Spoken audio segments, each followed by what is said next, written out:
பாருங்க. புரியாததை புரிய வைத்து புத்தகம் தாண்டி புதுமை தந்து உலகை காட்டும் போது புத்தனும் மாறுங்க. புரியாததை புரிய வைத்து புத்தகம் தாண்டி புதுமை தந்து உலகை காட்டும் போது புத்தனும் மாறுங்க.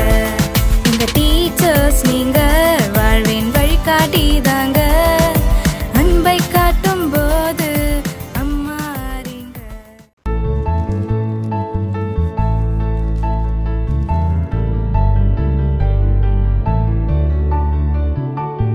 அன்பே வாழ்க, நல்லறிவே வாழ்க, அகிலம் எங்கும் நல்லமைதி சூழ்க. அன்பே வாழ்க, நல்லறிவே வாழ்க, அகிலம் எங்கும்